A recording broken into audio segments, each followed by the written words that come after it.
can answer the question, Judge.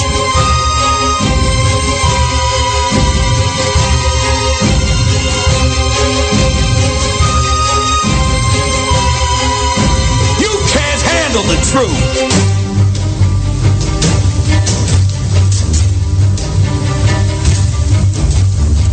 I ate his liver with some fava beans and a nice Chianti.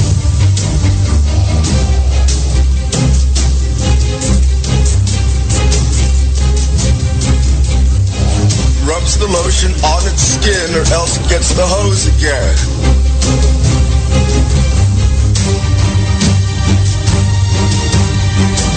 Welcome to After Hours AM, The Criminal Code, with your hosts, Joel Sturgis, Eric Olsen, and Dr. Clarissa Cole. And welcome to After Hours AM, The Criminal Code. I'm your host, Joel Sturgis, right along with me, Eric Olsen and Dr. Clarissa Cole. Hey, we are back in the saddle. It seems like forever since we went live.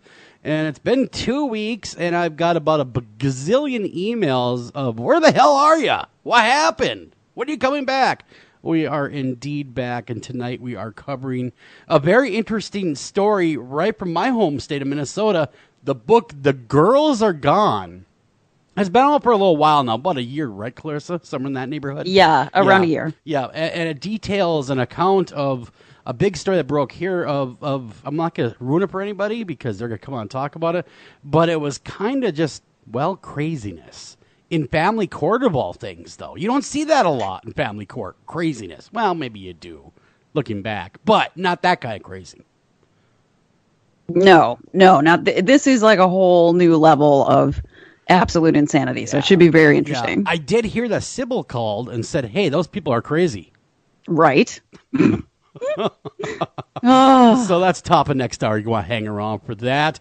Eric, how the heck are you? How are you holding up? As everybody knows, before we went off the air for our small hiatus, your mother unfortunately passed, and you're on our minds, sir. How are you doing? Oh, thank you. Well, we are charging forward. We've been doing all kinds of preparations, and I just ran downstairs real quick. My wife is putting together this huge poster board, very nice, with pictures all over it. My mother's service is this Saturday. Oh, wow. Well, condolences once again. And thank you. You know, and so it's one of those tough deals. I don't know, Clarissa, have you lost a parent yet? And I hope you haven't. Knock on wood. No, I have not. Yeah. It's a special kind of sting, and you kind of find that out as you go through it. So it's just one of those things. But anyhow, I suppose we should do what everyone came for. Of course, that's the true crime headlines. But Dr. Cole, gosh, I am really off my game. How are you doing, ma'am? Oh, I'm doing good. I just wanted to let people know I did not write a post on The Girls Are Gone tonight because we were going to talk to them, and I think you guys should pick up the book rather than see a cheap synopsis. I had written a post on the recent Michael Jackson documentary, so that is what is up on the Criminal Code right now, in case you're interested. I got a question for you before we begin these headlines, and maybe you can help out with this. And I posted this on Facebook, more or less confused than anything else. Lately, the guy, and you know who I'm talking about, in Colorado, that was just recently sentenced for murdering his family, and the name, of course, is, what was his name? Chris Watts. Chris Watts. Has been all over the news. Guess Washington Post did a story on this. Why are women, and it's not just with him, I'm sure with other people, why do women go nuts for these guys and they write them love letters and go, oh my God, oh, I need you, Chris, I can change you, Chris. The guy's doing life in prison. What do you want? Why did they do that? Why do they send those guy love letters? What's up? Well, I'm going to just be sort of like as objectively honest right now as I can in the case of in his case, in other, like Charles Manson, no idea. Honest to God, no idea. Yeah. I really don't. But like Chris Watts, like objectively speaking, is a fairly attractive individual, just looks wise. So I can see that being a draw, that in and of itself, and that he's not ugly. but because people thought that about Scott Peterson as well. But other than that, I think it's like fame and infamy have always been sort of weirdly intertwined. I mean, all the way back to the sort of Wild West era, you can kind of trace that people's fascination, including women's fascination with the bad men. So it's just an extension of that, is my guess. And I know you can't dive deep in anything related to California. Right. And so I'm not going to ask you any direct questions, but I am going to ask is, have you seen this firsthand, though, in your practice, these women writing these letters? Oh, gosh, all the time. I would say the majority of inmates that I come across have gotten married while in prison. Wow. So, obviously that means, obviously that means that they're meeting people while in prison. You know what I mean? If they're not married before prison, especially if they were locked out quite young. Or maybe their first marriage failed because they're in there for a long bit or whatever. Well, or that, yes, it could be that. And the majority of inmates that I speak to are married. Oh, wow.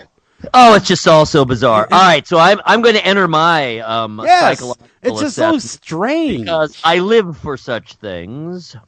Don't I, Clarissa? You do. My perceptivity is perceptive now and then.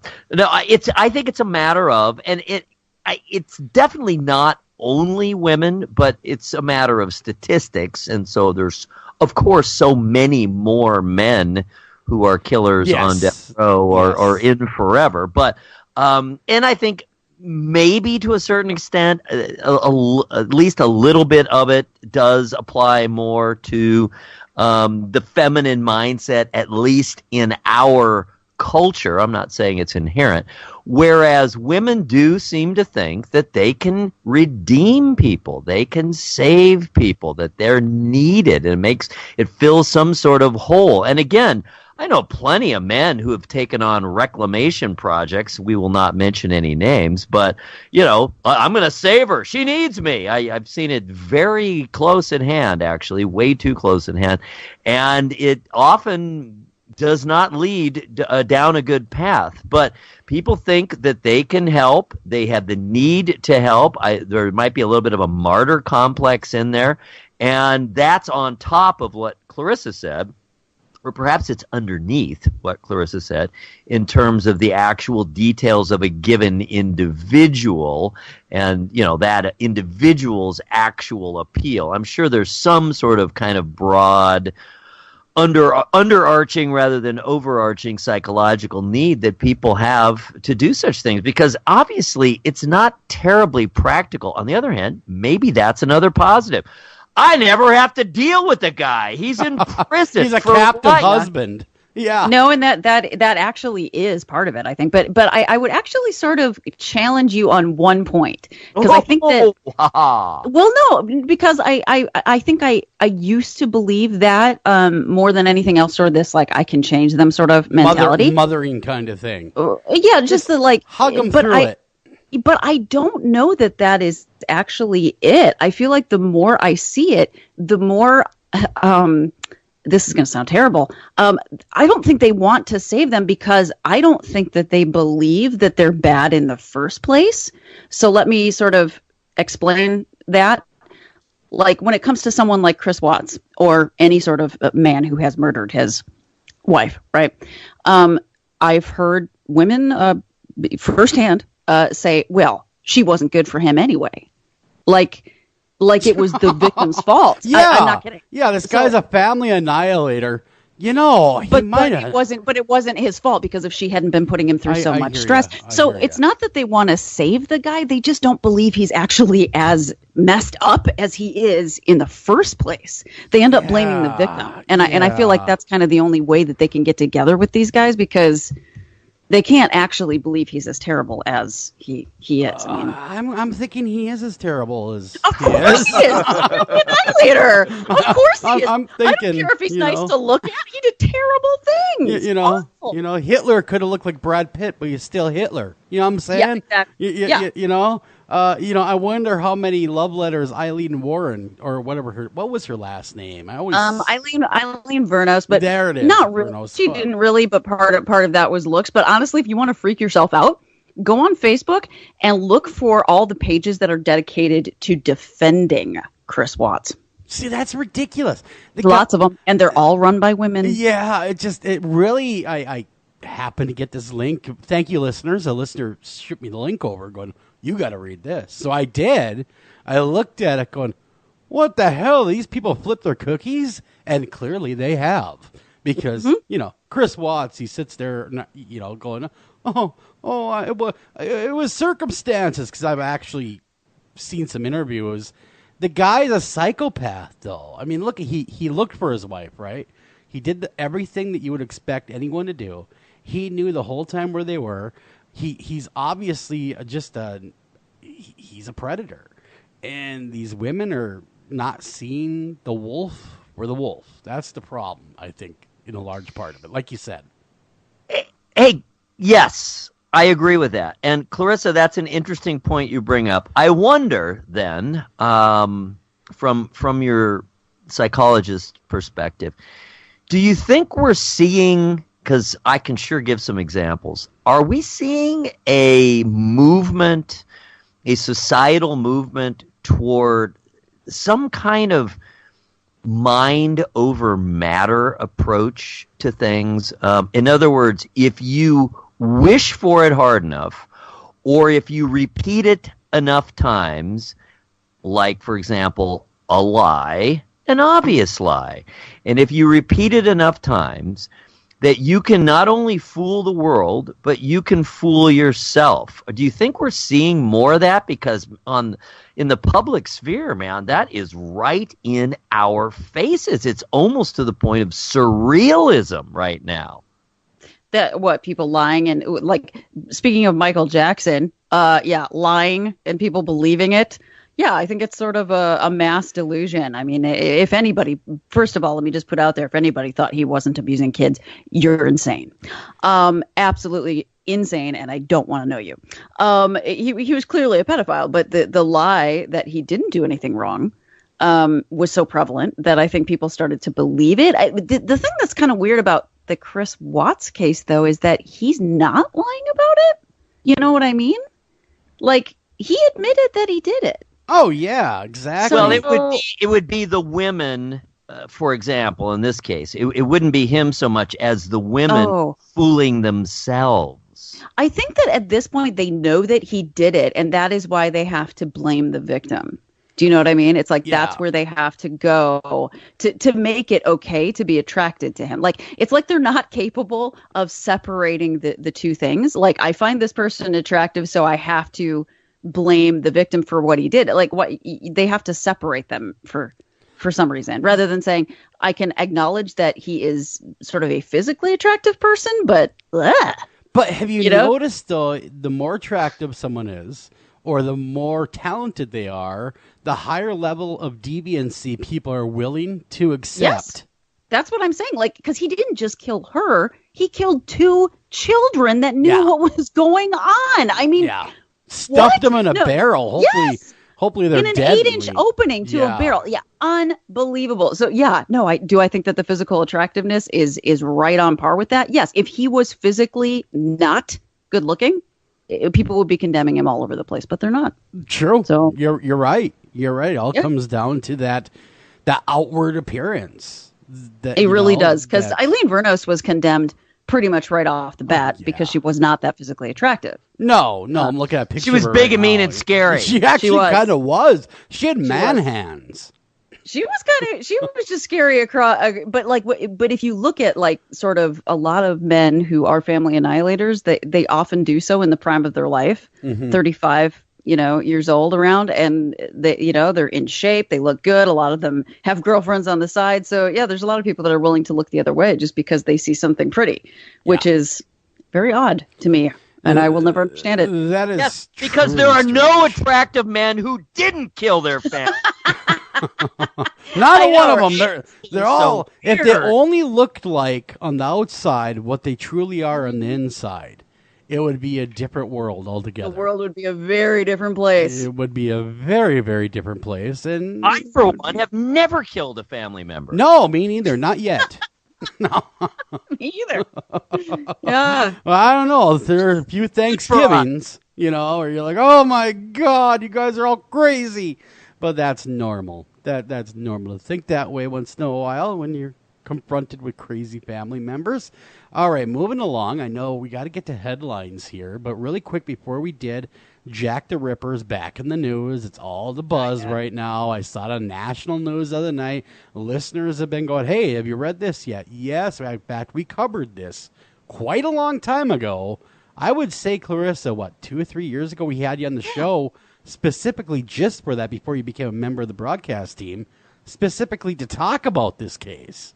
Right. And this story broke then. So I have no idea why it's considered big news now. At the time, a bunch of scientists that I don't know if they're being paid off by somebody or what, but they were saying that, well, we don't know if Catherine Eddowes' shawl was actually present at the time. And well, they were basically saying all this stuff that was sort of not linking the shawl as necessarily being there at the time of the murder. So basically saying that Kosminski's DNA was not valid, that he was definitely Jack the Ripper. And then all of a sudden I see the other day, guess what? We know Jack the Ripper. Yeah, that broke like 3 years ago. That's an old story. It's Aaron Kosminski. He was a Polish, Jewish barber that lived in Whitechapel. I have said all along it was someone that lived in Whitechapel and was of Jewish descent. So there it is. You're right. All those years ago. I've been saying it forever. All those years ago when we had you on, you're right on the money. As normal. And now they acknowledge it. Yay. About time. I believe the latest news, or why it is news, quote unquote, again, is there was some sort of new analysis.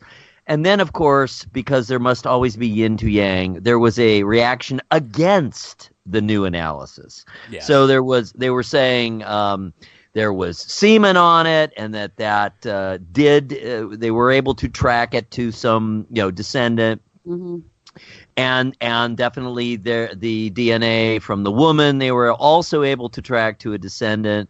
So that's the one hand of it, but something about through the mother, right, where there could be thousands of people, that's not very specific when it's through the mtDNA through the mother.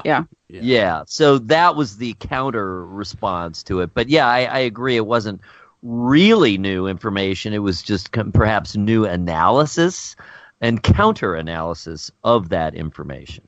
But I'm not really sure why so many people don't want it to be him. Because it does seem that way. There's a lot of people that don't want it to be him. It's not. It's not sexy when it's a barber. They want it to be some well-known surgeon. Also, I was just going to say it's not. It doesn't fit with a lot of people's idea of the lore of Jack the Ripper, where they see him as a very intelligent, very conniving, like upper echelon member of society, and like I have been saying before this DNA came out 3 years ago. I said this before then. There's nothing sophisticated about Jack the Ripper. There never was. When you look at the one letter that comes from him, clearly didn't write well, didn't speak well, and came from Whitechapel. So give it up. There it is. I'm just tired of it. Yeah. I'm tired of it. Yeah. Well, I have another answer. It doesn't matter who it actually was. That's true too. It's been how many years? People don't want to know. Yeah. They don't want it to be solved. They want it to be a perpetual mystery. It's much more interesting if it's not solved. Exactly. How do you have miniseries that don't mean anything if you solve it? Right. There is that, but it's like when you look at the perpetuation of actual forensic science and profiling, when you look at the value it could have to that, like, look, the profile was actually leading to someone just like Kosminski this whole time, at least the profile that I did and some other people have done. It would just help if people would just acknowledge that, yes, that was right. I mean, just for the furtherance of solving crime in the future. Yeah, exactly. Instead of all these people being like, it's a famous painter. It's a member of the royal family. Stop. Yeah. No, it's not. Everybody wants a juicy conspiracy, though. They want that. Eric's right. They don't want to know. They're always kind of like DB Cooper. Do we truly want to know who DB was? Yeah, but then it's gone. Then the what if or who it was, all that fun is gone. Especially if you washed cars down at 4th and Main or something. But see, that's the difference between people that actually solve crime and everybody else, okay? People that actually solve crime always know, we know, that it's never as exciting as y'all think it is. Always Mr. Jenkins. It's always. never as exciting. It's funny to me because people are like, oh my God, do you talk to people like this all the time? And I'm like, no. What do you want? No. Like, the average criminal is nothing like you think. I just want them to unmask her and go, Mr. Jenkins. You know, that'd be the greatest. Yeah, or like read an Ann Rule book. It'll be exciting for you. I think part of this, I am full of theories this evening. You really are. They've been stored up. I think part of this is the longer the mystery is perpetuated, the less we want it to be solved. True. So like if it was in our lifetime, like D.B. Cooper, I'm still fairly curious. I mean, beyond the professional or, you know, semi-professional aspect of, hey, we do a true crime show and we want to solve mysteries. We want to know the answer to all these things. Just from a personal standpoint, you know, that occurred in my lifetime. I remember it. I am curious to know who really, really, really did it. Whereas Jack the Ripper, that's before my time. That is perceived as sort of a legendary mystery. So I think the longer it's gone, the less people actually want to see it solved. Now, of course, there's always the professional subset that desperately want to solve the mystery, of course. And it's not, you know, I think people, it's not that they're, no, don't solve it. I think there's just a certain amount of ambivalence. I think that's really what it is. And to be honest, like the book that what's her name wrote, Patricia Cornwell, yes, wrote about it. I mean, was that the right suspect? No, I mean it's actually laughable. But was it a really good book to read? And did I really enjoy it? Yeah, I really did. I enjoyed the heck out of that book. For what it was, a good book. Really good book. But you know, Jack the Ripper has also created his own industry. You know, based on the myth, based on the lore. Who done it? It's created its own industry. Hell, they even have Jack the Ripper walks. They have everything. But, you name it, they got a Jack the Ripper. You know what's super interesting about that for me, though, just as sort of with what I do, is that at the time, right, at the time that this occurred, the Jewish people that lived in Whitechapel, right, were seen as less than. They were very much discriminated against, okay? And so the cops at the time in that area that were trying to solve this crime very much did not want to blame it on someone of Jewish descent for that reason, because of all the political upheaval. And so the graffiti that was left by Jack the Ripper on the wall that said, "The Jews are the men that won't be blamed for anything," I had figured was left by someone of Jewish descent. It was taunting, right? And the police erased it because they didn't want it to be in the papers. They were worried about the uproar that would cause. And so there were all these things that the police did wrong that were leading them in the direction of the actual killer that they were purposely ignoring for political reasons. And for me, that's very interesting because I think that Jack the Ripper thought that his legacy would be a lot different.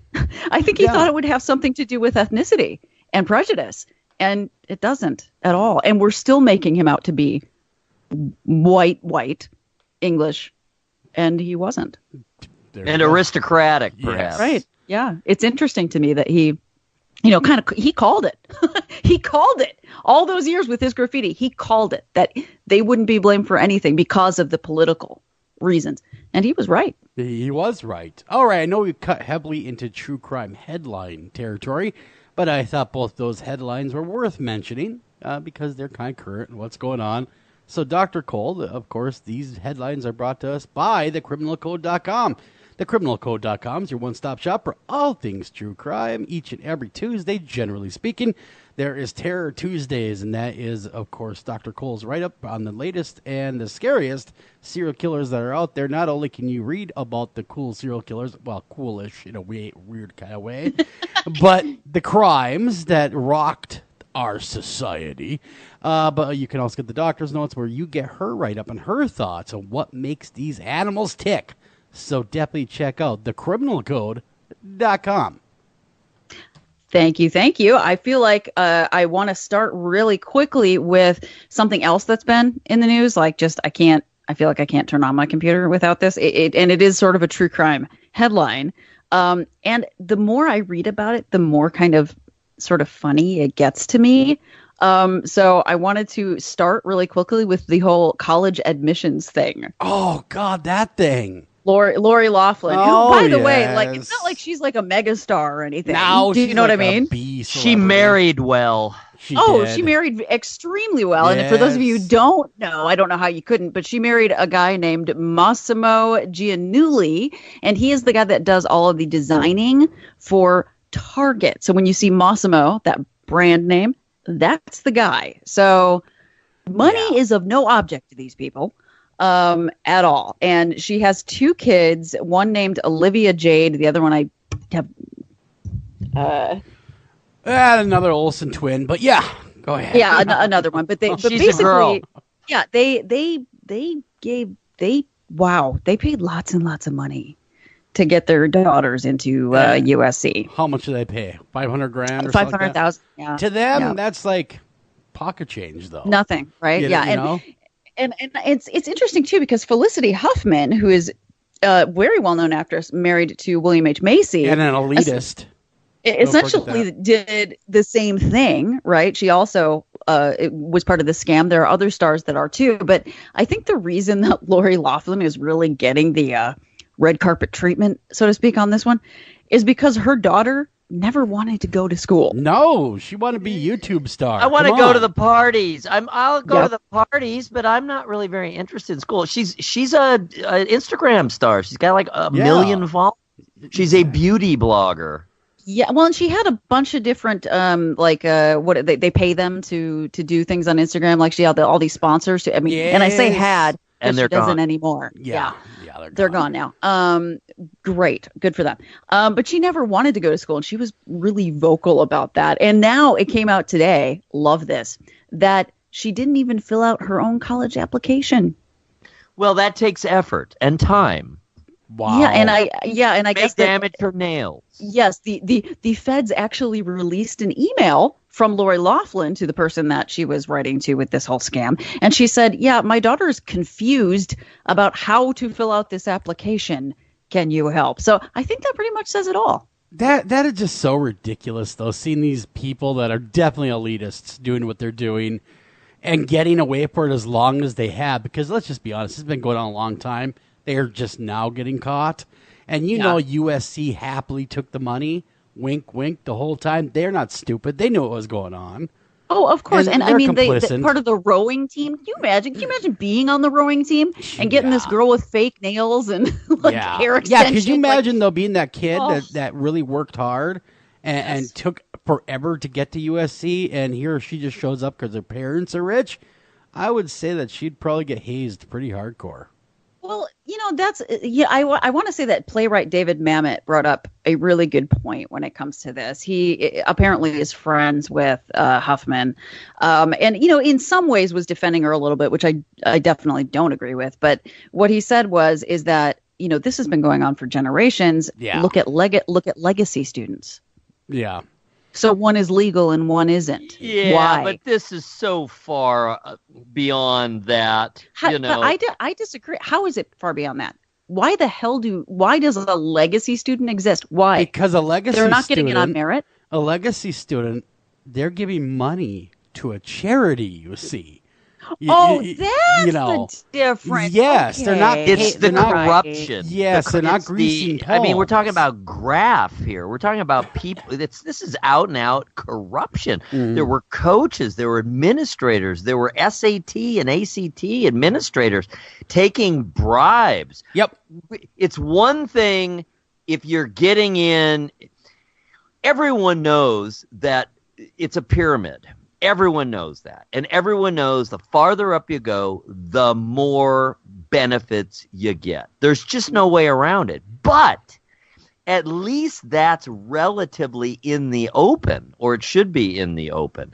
Okay? It's not a secret if someone gets in because or is favored because their parents and grandparents, or even brothers and sisters, but I think it's mostly parents.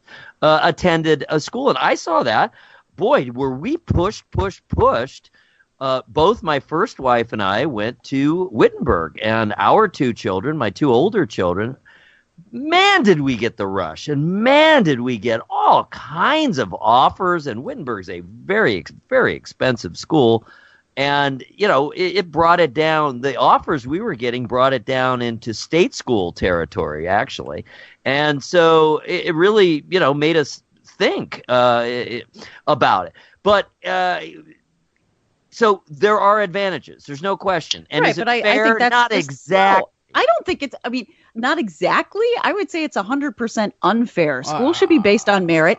Period. Yeah, I don't care who went to school there. I think it's sick. I think it's wrong. I think it's always been wrong. I hate the idea of legacy students. I always have. Just because mommy or daddy went there, you should not get an advantage over so-and-so who worked their butt off. It just makes no sense to me. And it's not that legacy students don't also work their butts off, but why should you get breaks on tuition because mommy and daddy went there? Because guess what? If mom and dad went there, they probably have the money potentially anyway. Yeah, as opposed to people whose parents didn't go there. Yeah. I mean, it's just so unfair. All right. Let me say like three things. All right. So first of all, because going to a school, especially a private school, is like joining a club. So that's number one. Number two, I'm not disagreeing with you on the unfairness of such things as legacy. And it gets worse. And the more elite the school, the worse it gets in terms of the nepotism. But what I am saying is that is a different level of unfair. That is a different it's acceptable level of corruption. Criminality than this instance, which involves huge sums of money paid under the table. At least the other, while not fair, I agree, at least it's above board. It's still corruption to some extent. To me, there's zero difference. One is legal, one's not. That's it. That would be like me getting my kid a job at iHeartRadio because I work at iHeartRadio. It's corruption. It is. Well, we're going to give him preference because his dad's a long-standing member or mom is a long. I get it because I've seen the same thing in schools. And I agree with you, Eric. It's absolutely accepted. There's nothing illegal about. People are proud about it. There's nothing illegal about legacy students. He's right. I agree with both of you. I do. Gross. I just hate it. I've always hated it. Because I went to Baylor for graduate school, and Baylor is one of those private universities, right? I mean, kind of. It's for undergrad. It's a private. I went to university. Brown. Can you imagine going to Brown? God. It was great. And the kids that got preferential treatment there at Baylor, because their parents had, and their parents went there and their parents' went there. These kids, by and large, did not deserve to be there. They were dragging everybody down. Were not working. They were driving their Hummers and taking up 2 spots in the parking lot, but they sure as heck weren't working. And so it's just very sad to me to come from a country of immigrants and to see those, people that are first generation here. They can't get in anywhere. Think about this, though, Clarissa. The dumb students make you look even better. It makes the curb easier. I see what you're saying, but boy, it just makes me so angry. I was the first person to go to college in my family. I was the first person to go. I hear you. Get the mouth breathers only there because mommy and daddy made it happen. Exactly right. I don't know. I do have to say, though, and I'm to a certain extent playing devil's advocate here. I am not certain that my children would have been given, because neither one went there, or none of mine thus far. The 3 who are in college have all actually ended up going to University of Cincinnati, with one still in high school. So, but the older 2, those are the ones who we were really pushed for Wittenberg because both their parents went to Wittenberg, whereas the younger 2, I'm the only one who went to Wittenberg, if you see what I'm saying. Oh. But what I was going to say is, yes, there was no question that we were offered, financial incentives very specifically because we both went there. And there was no question it was a better deal that because both of us went there than if it had only been one. What I'm not sure about, and I'm not going to say for certain because I don't know, but what I did not have the impression that they were going to be given easier treatment on the entrance requirements. If they did not meet the entrance requirements of that school, if their scores were too low or their grades were too low, I did not have the impression that they would get in simply because they were legacies. They were going to get a better deal economically, but I don't think that they were going to get in to a school that they would not have otherwise been able to get into. And that's fair. And I hope that is the case. I feel like at Baylor, I don't know. You know what I mean? I don't know if they got in when they shouldn't have gotten in. But I do know that even though they weren't promised, like the parents were not necessarily promised anything that I'm aware of, they did get a lot easier treatment because all of the professors knew that they were legacy students. So it's not that they were told you have to grade them on a curve, so to speak. But did they all? Yes, they did. Because they knew they'd get a talking to. You know what I mean? So I feel like a lot of times that sort of, not prejudice, but the benefit is sort of covert. I don't think it's even necessarily overt. I just think that they do it because they know better. Well, but getting back to the case at hand, if there's anyone listening that thinks they're going to see any jail time of any kind, keep dreaming. Keep dreaming. That ain't never going to happen. No. What would Target do? It would fall apart. Well, exactly. And, I lost a lot. I didn't like her as an actress anyway, but Huffman, I lost a lot of respect for. Me too. I did. It's like I actually did like her, and I like Bill Macy too. I lost a ton of respect. You're nothing more than just part of the problem. You're just part of the problem. That's all you are, is just another elitist that thinks they can do whatever they want and get away with it, and no one else. There's no consequences. They don't matter. Yeah. No one else That's matters. crazy to me. Like, I used to really, really like William H. Macy. I don't know that I will be able to watch something again without thinking of it. It's sad. Yeah. It really is. Yeah. Well, I respected him. Over the last few years, years, though, we have seen the onion be pulled back on Hollywood in a big way. And really, it started with the Me Too movement. We can thank them for that. Yep, and things started getting pulled back further and further and further. Look at guys like Kevin Spacey. And now it's reaching into financial areas where these kids are being treated like royalty. Come to our school because your mom and dad have money. And it's very interesting. Just got hit up by a listener from Germany saying that is definitely an American problem. Where I'm from, school is guaranteed. That's true, right? Yeah. It is an American problem. It does point to an American problem. And you're absolutely right, listener. You do get free school. You are taken care of as society. Because a long time ago, that country understood an educated populace is a productive populace. I have said this many times, but not for a while. My older son, who did not go to Wittenberg, lives with his Finnish wife in Finland. And his wife, who is Finnish and was born in Finland, was paid. Not only was it free, she was paid to get her PhD.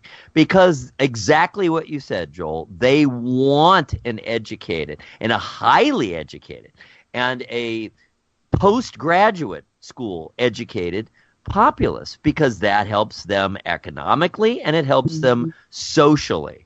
Mm-hmm. Yeah. And so, I mean, I see an enormous, it's not all perfect. There is no perfect society and there is no perfect system. And don't let anyone tell you there is. The entire, free, quote unquote, free medical system as it exists in various countries has very upsides, very downsides to it. They have that couple, my son and his wife, they have twins who were born premature, a boy and a girl, and the boy had a number of issues, so he needs very regular medical treatment. They're almost 3 years old, and he's behind. He fights. He's a fighter. He's tough. He's done extremely well. but he's definitely developmentally behind, and he needs lots of help. And his lungs still aren't fully developed, so he has lots of respiratory issues. He's got a lot of issues. And so on the one hand, it's wonderful because they know it's covered. They know they're not going to have to spend, or come up with hundreds of thousands of dollars, which is what it would have been by now. Probably more than that even. Hundreds of thousands of dollars for his care. On the other hand, there's very simple procedures they have to wait weeks or even months for. Yeah. So there are pluses and there are minuses. And the Canadian system is a little more of a hybrid than the Northern European system. So there really are pluses and minuses. It's up to us, and I'm talking about the U.S. as a country, to decide what kind of society we want to be. And thus far, we have really erred in favor of individualism, quote-unquote liberty, and we have remained extremely conservative in terms of what we provide for our society. We really still, even now, with, that was all the more true, of course, before Social Security and before Medicare and whatnot. But things certainly changed with the New Deal, and that's why the significance of the Green New Deal, or is it the New Green Deal, whatever that new one is. That's why the New Deal terminology is so important. But nonetheless, we still remain so different from our fellow developed countries in terms of what we value or the order that we place our priorities in. And this is something we're simply going to have to make a decision on. There are arguments in all directions, and I'm not totally sold that we should be providing 100% absolute free healthcare and 100% free education all the way through to whoever wants it, because man, someone has to pay for it.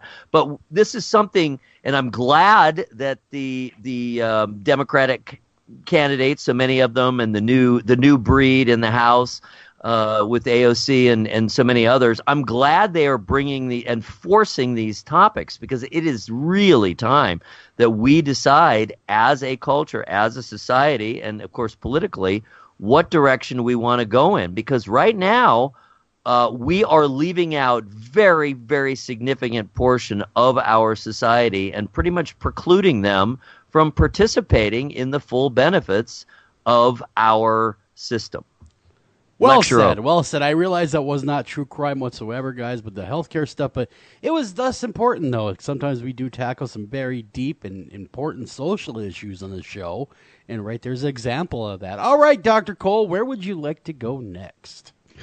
Well, speaking of politics, I thought this was kind of interesting. It is true crime. So police in New York, so New York City proper, right? They wanted to catch a graffiti vandal, all right, who apparently a tagger, yeah, who was tagging hashtag love Trump on, in various places in the subway station, right? So they would then have to come and clean it up. And every time they would come and clean it up, it would reappear. So they're like, well, how do we catch this guy? So NYPD officers set up a fake wall made of plywood at this Brooklyn station and hid behind said fake plywood wall. And entrapment. Exactly. Exactly. And so with this door, I mean, there's pictures, people. There's pictures online of this wall with a very prominent door in it. It says pretty property obvious of NYPD on it. Yeah, it's pretty obvious it's not part of the stenciled on it regular subway, right? So yeah. But can you imagine now being an NYPD officer and having them go, you know what, we really have to catch this tagger? All right, let's set up some cameras. Oh no. We put up a fake wall and you're going to have to stand behind it until somebody... as long as it takes. Lord. Can you imagine? Good Lord. So a political activist of sorts, that is a tagger, shows up and writes hashtag love Trump. I'm surprised he didn't say hashtag enforce 25th Amendment, but that's a whole nother show. But hashtag love Trump. They catch him, they arrest him, and dun dun dun. How long is he facing? Come on. I don't know. They did arrest 43-year-old Jamie Montemorano and charged him. Yeah, 43. Charged him with graffiti and criminal mischief. And I'm like, the part of the story that was funny to me is that they didn't like set up cameras or anything like that. They built a fake wall and stood behind it. Wow, that seems like they really wanted that guy. Yeah. I would have thought a camera would have sufficed, but no, they went whole hog. And it feels so very like early 1900s or something. Does. This is a very odd way to catch someone. So congratulations, Brooklyn cops. You got your man. Yeah. Yeah. No matter, what they had to pay the police in overtime probably would have cleaned that wall for years. Right. I'm just saying. A little bit of white paint. I'm just saying. Yeah. And then I have another story about a woman who she is, I think, somewhat mentally ill. So I don't want to say that I'm exploiting the mentally ill here, but the reason I wanted to share this story is because I look up to this lady. I'm being honest. She is apparently a serial stowaway. On international flights. She's got to be like 75 years old, just judging by the picture. She's 67. Okay, she's so 67. not too far off here. She's 67 years old, and she has at least half a dozen flights. She got on a plane to London without having a ticket. Well, that's a crime. That'll get you locked up. How? Because it's illegal. I was joking with you guys saying I can't even get a half a bottle of shampoo across the anywhere. How did she do this? Do we have an answer? She goes to the airport, right? And you can go to the airport. You can go. Yeah, you can hang out there. You can go to an airport, but how do you get past security? Apparently, she snuck past Chicago airport security and boarded a plane to London without a ticket. Now that is amazing. What? She looks like this is why I think she got away with it. She looks like she should be someone's grandma baking chocolate chip cookies. Well, she does, but they're not looking for someone like her to be a stowaway. They wouldn't. She'd be the last person they'd shake down. That's why she got away with it. There's no shakedown. Just show me your ticket. Well, what? I admire the heck out of her, man. She got at least half a dozen flights out of this, and one international flight by paying nothing. She just showed up at the airport. All right, let's be honest now.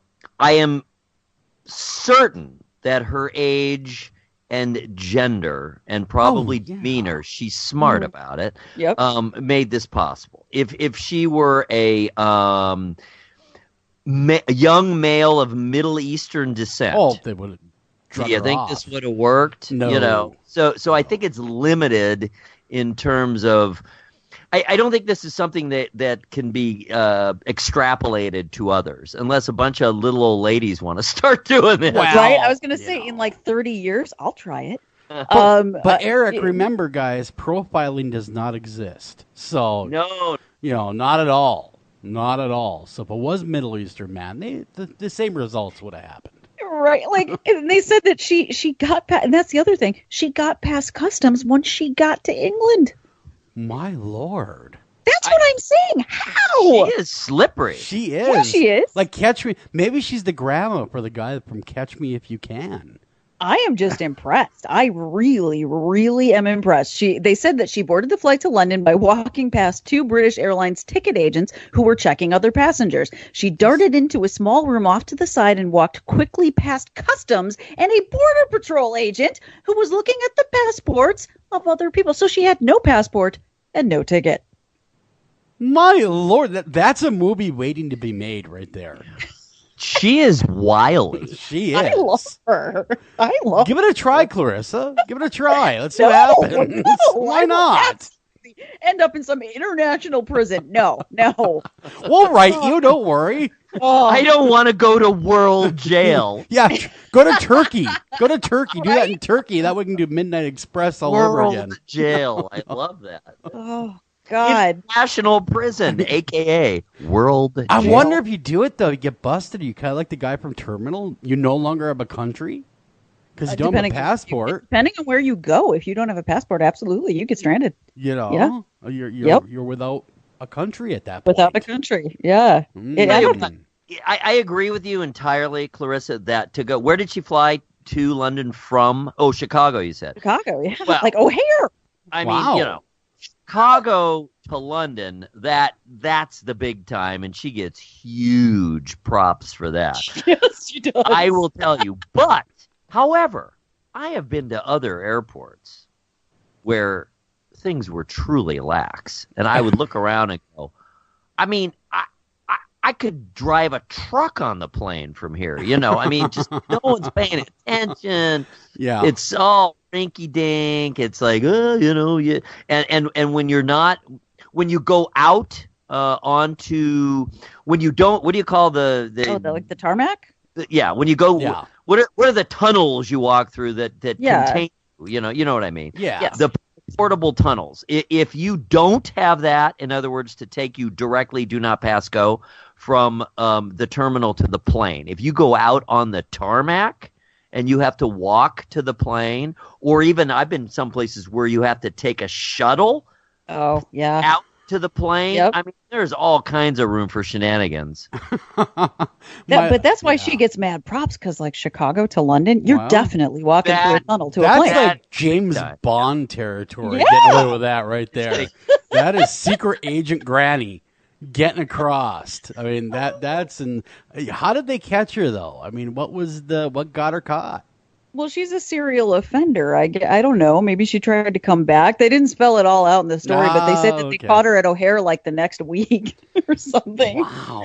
Like, yeah, she's been banned from all those airports in the area, and she keeps showing up. That is interesting. That I'm gonna keep my eyes on this. I guarantee that is a movie in the works right there. I mean, she's an adventure seeker, and I dig that about her. Yeah. You know what I mean? Oh, me too. I do too. It's I'm going to go to London with no plans and no passport. Exactly. Watch me go. I'm going to go ahead and go to London, and I'm going to live it up. I'm going to live my dreams. No passport, no ticket. No bag, no nothing. Yeah. And just live my dreams right there. You only live once. Might as well try it. Good Lord. Okay. Where do you want to go? Do you want to go cockroaches? Very do you want to go interesting safes? and thought-provoking tales this evening. We have wandered far afield. Would you like to wander up to Canada? Because I would. I have a story on Canada. Eh? I like Canada. Yeah, I'm not too far from there. I'm only about an hour away. Right? So this is Canada and North Carolina. Okay, they intersect here. Sure. So a North Carolina man who court documents say imported drugs from Canada utilizing the dark web is going to spend a couple more days in jail for plotting to steal now a shipment of counterfeit Xanax pills. Valued at $1.6 million. That's a lot of money. That is a lot of money. That's a lot of Xanax. Fake Xanax. $1.6 million. So prosecutors say that his name is Yazid Al Fayyad Finn of Cary, North Carolina. He would not be sneaking on a plane. No, he would not. Not with a handle like that. And they said that he traveled to Vermont in January 2016, planning to steal almost 200 pounds of pills. Ooh. This is the best part of the story. That had been dragged across the border on a sled by a man from Quebec. A sled. Loving it. Oh God. Oh God, I love this so much. I don't know why this makes me laugh so hard. It just does, because you think of all the the drugs coming in from like Colombia, and then like over the Mexican border coming in from these Asian countries on super tankers, and then you got this lone guy from Quebec in a sled. And what's funny is because there's crossings near me, and I won't say where, that is an on your honor telephone you pick up and say, "Hey, I'm crossing. Here's my identification." I have a sled with 200 pounds. Yeah, you don't. If you chose not to pick up that phone, they would be none the wiser. A sled. I know. They have why? Pictures of the guy exactly, dragging a toboggan. And he's going to the hardest checkpoints. Wow, that's just nuts. But yeah, dragging the toboggan, and I'm going to go on a limb and say he's of a Middle Eastern descent, so he's not exactly going to fit in with that sled. Yeah, it's not exactly down low. It's not on the DL. Yeah. If you're, dragging a sled from Quebec and you're maybe of Middle Eastern descent with 200 pounds. Yeah. Now, if you're Nordic looking with blonde hair, they're going to go, just another one going by. Maybe. If I saw like a sled with 200 pounds on it, though, I'd probably be like, I'm sorry, what do you have on that sled? Tell them it's Ludafisk. Oh, you smell no it one coming. would check. It's Molson. I just thought that was Labatt's. Labatt's Blue. Labatt. Oh my God, going the Wayback Machine here. Oh, yeah. man. So congratulations on getting caught smuggling fake Xanax over the... Here's to you, Mr. Smuggler Man. Yeah, wow. And Man of genius. And then we have a woman from Missouri. Okay, so it's a woman from Missouri, and I'm very disappointed that they don't have more on this story because they don't tell us all the details. But the cop... Show me. It's the showy state. You're right. Yes. Apparently, a woman shot her boyfriend. She shot her boyfriend while acting out a movie scene. What was the movie? That's what I don't know. They haven't released it yet. We don't know. So apparently, her last name is Peterson. She called 911 Thursday night, this last Thursday, and they found her boyfriend, David Dalton, in a bedroom with a gunshot wound to the head. Police say Peterson told investigators that the two were watching a movie and drinking when Dalton suggested they play out the scene involving the firearm. So they always a good idea to use a loaded real gun, right? Well, it's for authenticity, Eric. Come on. Right? Yeah, they don't use. They're method actors. They're method. Yeah. I am the dumbest. They retrieved a handgun kept in the bedroom to act out the scene, and Peterson stated that she had the gun in her hand when the gun discharged, and that is pretty much that. But I still don't know what the movie is. So if anybody knows, was he killed? Yeah. Yes, he is deceased. Oh my good Lord! First off, for anyone that's listening, all the people who are listening, generally speaking, firearms just don't happen to go off. It's not like they're sitting on a table and they decide to act badly. She obviously did something. Naughty handgun. Exactly. That caused this weapon, this firearm, to discharge. So it might have been accident and not intentionally doing it, but she also was not demonstrating safe gun practices. Right, Clarissa? I agree. Right? What's with all this, first of all, safety. Put a safety on if the gun has a safety. Exactly. Second, why is there a bullet in the chamber? Does anyone need to be that prepared? Really? There's no such thing as an accidental shooting when precautions are taken.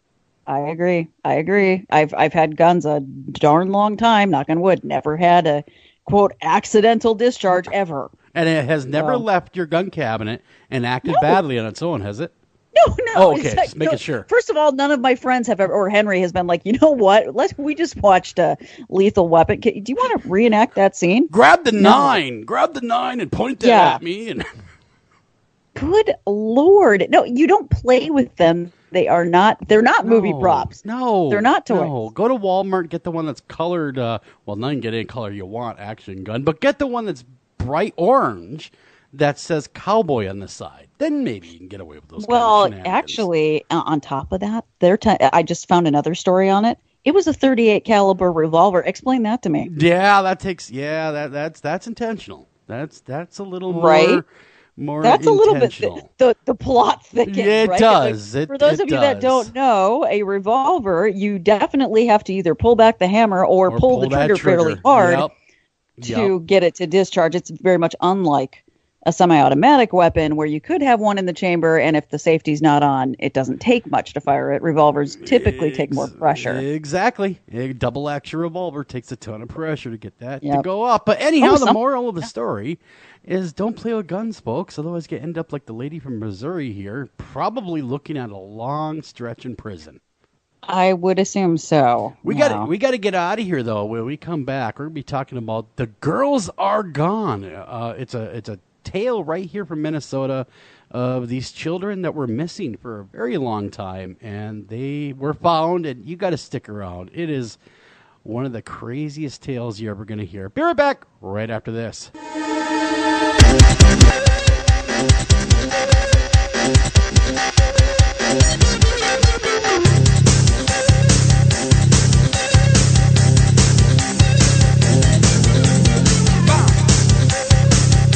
Hi, Tom Bodette. If you can hear me, then you have an internet connection, which means you can do cool things online, like listen to streaming radio, obviously, or watch a video of a monkey washing a cat. Let your freak flag fly. Or you can book a room at a great price at Motel6.com. Isn't the internet wonderful? Everything you want right at your fingertips, and whoa, did not need to see that. I'm Tom Bodette for Motel 6, and we'll leave the light on for you. Unexpected reactions to smart financial decisions brought to you by feedthepig.org. Well, I finally did it. My student loan is totally paid off. I can't believe it. I can't believe it either. I paid more than the minimum each month, and soon enough, it was gone. So you're just giving up? Giving up on what? The life of luxury. Egyptian cotton, caviar Thursdays, designer everything. What are you talking about? Our plan.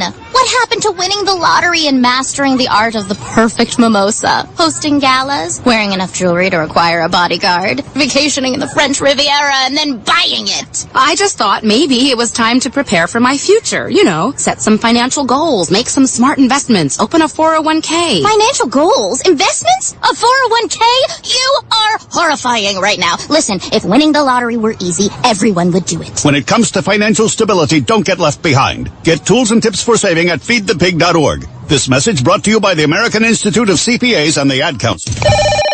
Northern Tool and Equipment. So me and the boys head out to tailgate today and find some other fans in our spot. Well, it happens. Cheering for the wrong team. Oh, this is war. Even worse, they've got this couch set up and everything. A couch? Yeah, it's sectional. All right, first thing, don't ever use the word sectional again. Done. Second, I want you to grab a 4,700-pound tow chain with J-hook and grab hammer. Throw that on the back of your truck. Got it. Now you're going to Hail Mary the J-hook over the end of that couch. Time to find a better spot for your new friends. That should do it. There's no problem a little horsepower can't solve. Northern Tool and Equipment. Taking a family of 5 to the amusement park can cost a small fortune. Oh, yeah. So to save some money, we thought, hey, let's bring the amusement park to us. Yeah. Go ahead. All right. Step right up, young man. Are you ready to ride the wacky waterfall? That's just the bathtub with the shower head running. Nope, it's the wacky waterfall. It's a shower, Dad. Waterfall. Wacky. There's an easier way to save. To get a free rate quote, go to geico.com. Then buy online, over the phone, or at your local Geico office. Green light. Hey, girl. School zone. I'm getting hungry. Car changing lanes. You want to meet me for pizza? Stop sign. Intersection cleared. Yeah, street. Pizza sounds good. Ballin Street? Girlin Street! It's hard to concentrate on two things at once, like texting and driving. Stop the text, stop the wrecks. How will you stop texting and driving? Tell us at stoptextstopwrecks.org. Brought to you by the National Highway Traffic Safety Administration and the Ad Council.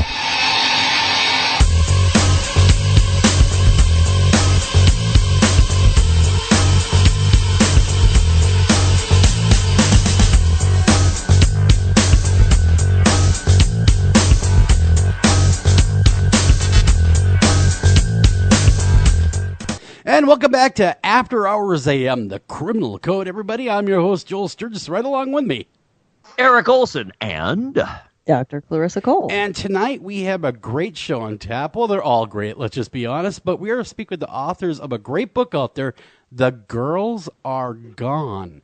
But I will step aside and I will let both you guys do the intros for this really intriguing, different case. So there you guys go. You guys have the floor.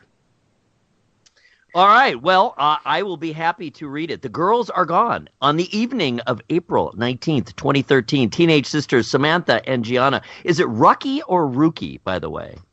It's Rucky. Rucky. Okay, thank you. That was that was an aside. Two of the 5 children born to David Rucky and Sandra Grazzini Rucky, who at least has the advantage of a musical name, vanished in the midst of their parents' divorce. The girl's father, David Rucky, worked tirelessly with Minnesota law enforcement to search for his 2 missing daughters, following every lead while raising 3 remaining children at home. David Rucky was awarded full custody of all 5 of his children in November of 2013, while his daughters remained missing. Their mother, the aforementioned Sandra Grazzini Rucky, used her newfound freedom to vacation around the world, abandoning her children as the investigation intensified, catching the attention of the media. Sandra also disappeared. In the meantime, David Rucky, his attorney Lisa Elliott, and his sister Dr. Tammy Love were tormented and harassed by a group of family court conspiracy theorists who used the disappearance of David's daughters and his divorce proceeding with his ex-wife as a vehicle to pursue their personal vendettas against the judicial system. The Girls Are Gone is the true story of 2 sisters who went missing, the father who kept searching, and the adults who conspired to keep the truth hidden. Who wrote this? Michael Brodkorb and Allison Mann. Michael has spent his professional career working in politics, communications, and public relations. Michael is currently a columnist for Mann Post, and he previously worked as a special correspondent for the Star Tribune. He is a lifelong resident of Minnesota. Allison Mann is a mom, wife, and paralegal living in Minnesota with her family. She began her career as a paralegal in 2001 after graduating from college. She spent 1 year working at a large firm before she found her home at a small office in the Twin Cities suburbs. Allison's dedication to research, investigation, and writing have provided many clients with not only successful outcomes, but also much comfort over her years as a paralegal. Michael and Allison came together during the 2016 criminal trial of a mother who abducted and hid 2 of her 5 children. Their passion for finding truth and justice through different mediums led them to partner in writing The Girls Are Gone. Michael and Allison spent 2 years working together, investigating, researching, and writing to find the answers to many questions that had been left unanswered for years. Welcome to the program, Michael and Allison. Thank you so much. Thank you. Yeah, thank you both so much for coming on the show. Interesting. I, too, am from Minnesota. Most of the listeners know that.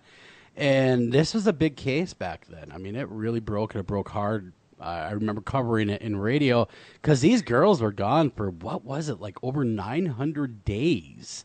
That is a very long time and quite a twists and turns of this tale. What grabbed you guys to want to write the book about it? I mean, it must be a lot to it. This is a story that will always be a story about missing kids. And as parents, Allison and I are both parents, it is probably one of the most terrifying things as a parent to go through is to have one of your children be missing. And David Rucky had 2 of his kids missing. And when I got involved in this story, it was roughly 2 years after the girls had disappeared. What surprised me was that in a state like Minnesota, unfortunately, for all the wrong reasons, we have some understanding of cases involving the disappearance of missing children related to Jacob Wetterling. Mm-hmm. So the Rucky sisters, Samantha and Gianna Rucky's picture appeared on the exact same website that Jacob Wetterling's picture appeared on. That was the website for the National Center for Missing and Exploiting Children. But no one, while everyone knew about the story involving Jacob Wetterling and everyone was searching for him, most people did not know anything about the disappearance of Samantha and Gianna Rucky. And here you had 2 sisters from the same family in Lakeville, Minnesota, that went missing. And it boggled the mind to me at the time that no one really knew anything. There hadn't been as much media attention as there had on Jacob Wetterling, and most people didn't know much about this case. And so I came into it much different than Allison, and Allison can speak to her involvement. Yeah, I came in as a paralegal because David Rucky came to the office that I work at, Elliott Law Offices, to get some help regarding the divorce. And, so I've been on this case since about 2011. So my entree into it was a little bit different than Michael's, but it's given me, a huge background on the case.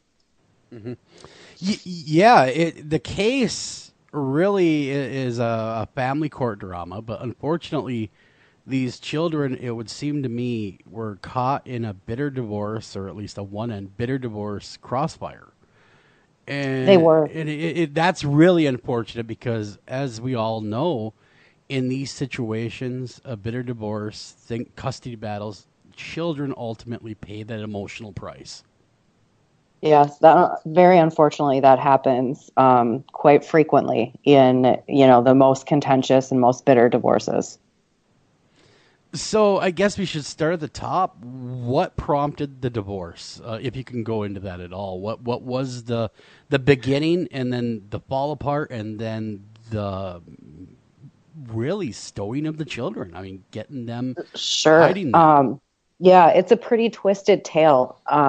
It starts out with David and Sandra having some trouble with Sandra's family. Sandra Grazzini-Rucki, the Grazzini name, Sandra's family of origin. If you live in Minnesota, you're familiar with Minnesota, you know that that's a pretty prominent family in our state, very wealthy, associated with Medtronic Corporation, which I think a lot of people are familiar with. They had a lot of money. And when Sandra's parents were falling ill and getting towards the end of their lives, Sandra's siblings, there were 8 of them, started fighting over money and estates. And when that happened, it caused David and Sandra to have to spend an incredible amount of money on legal fees.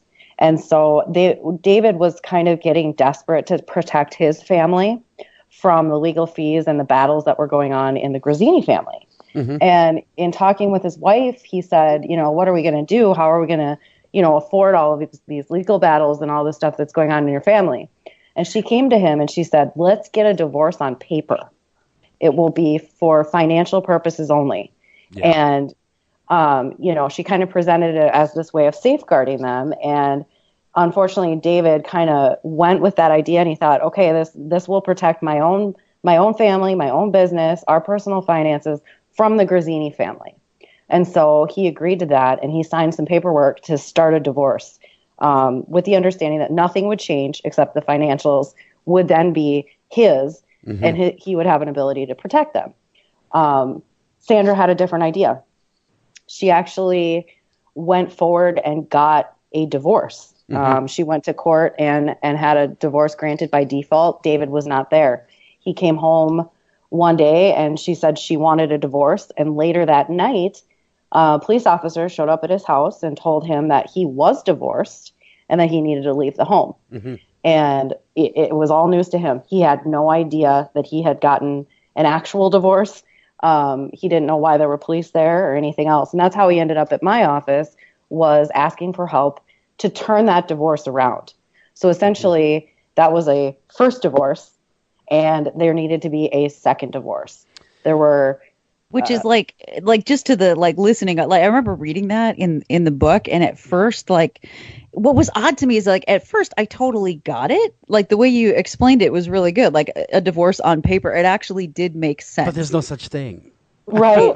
Yeah, but no such thing. I mean, I guess as a paralegal, what was that like? Like this guy showing up to to be honest, did you think he was kind of crazy at first? I mean, honestly, everyone in our office was kind of like, a what? A divorce on paper? What does that even mean? Yeah. And I'll add my 2 cents because I actually talked to David years ago about this.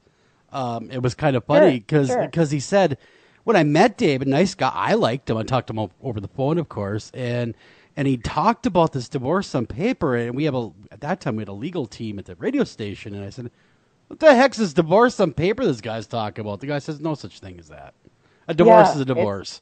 Look it up." And I think he just wanted to, he wanted to protect his family, and he was so desperate to do it. He just believed what she was selling. Yeah, and I said, well, you had to have signed something. But he says, how many times does your spouse just hand you a piece of paper that you trust and say, hey, sign that quick, would you?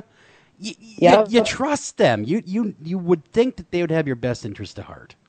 You do. And they had been together a very long time. That's what I was going to ask. Were there problems in the marriage that, might have... I mean, yes and no. He kind of had seen a slip in her, something was going on, but she was battling this whole thing with her family. So he really attributed it to that. It was the fight of the century going on in the Grazzini family. They were splitting apart. You know, there were groups of siblings fighting each other, and you know, their parents had passed, and all this different kind of chaos in the Grazzini family. And so David thought, you know, she's going through all this. It's very difficult. There were trials that lasted weeks, up to a month.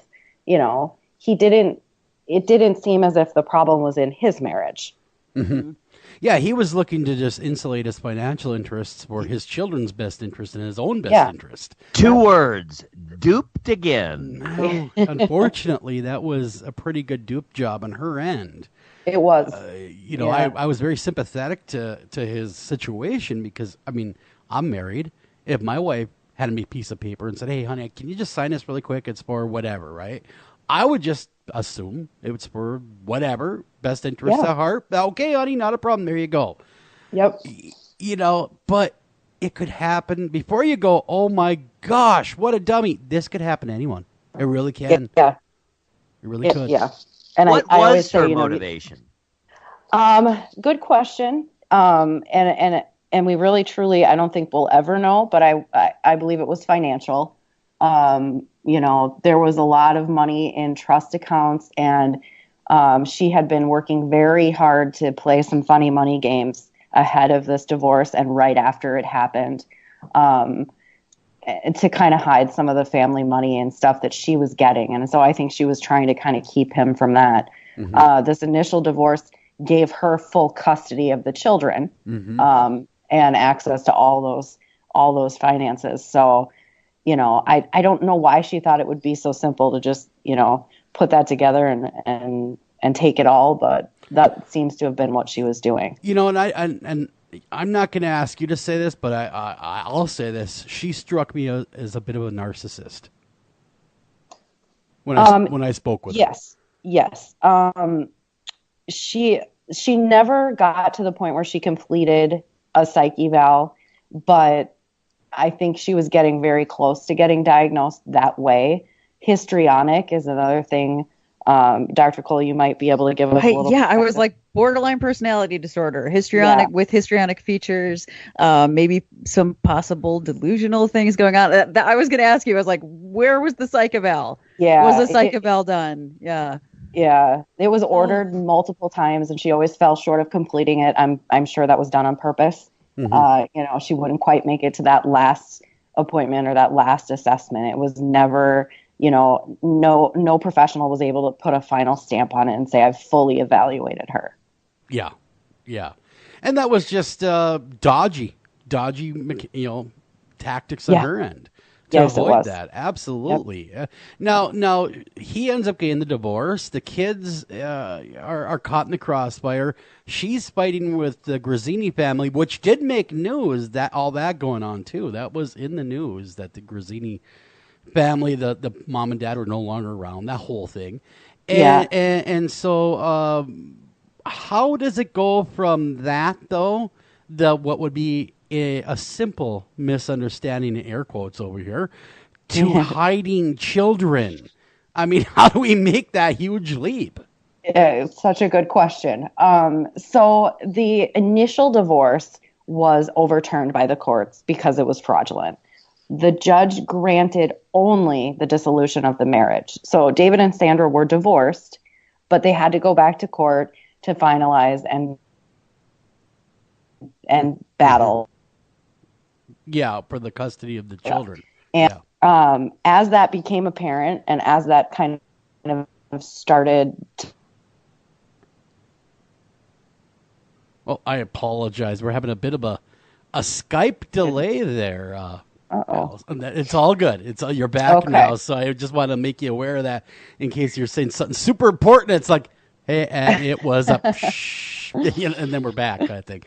So, all right. Yeah, so they had to overturn the first divorce.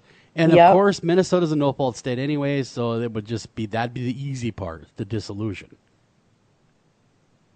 If I'm not mistaken. Was the easy. The courts ended up bringing in guardian ad litems and custody evaluators to start looking at what would be in the best interest of the children. Is that fairly common, though, in a divorce procedure?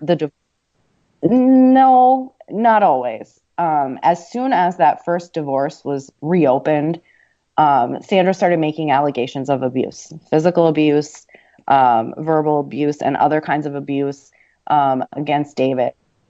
And she started out small scales and saying that it was her that he was abusing. And then as time went on, I think as she started to see that he was going to get some custody, she started to kind of up the ante.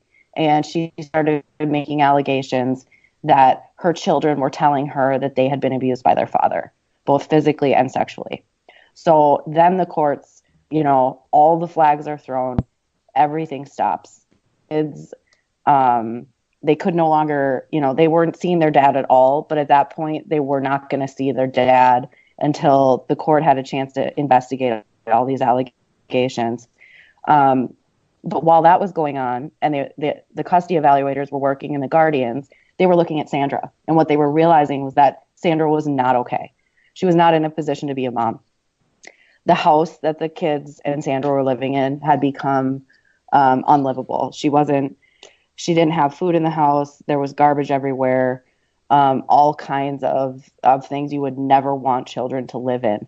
And so the court made a decision to remove Sandra from the home and allow David's sister, Dr. Tammy Love, to come in to both clean up the house and to give the kids kind of a stable environment for a little while the courts figured out what was going on with David and Sandra.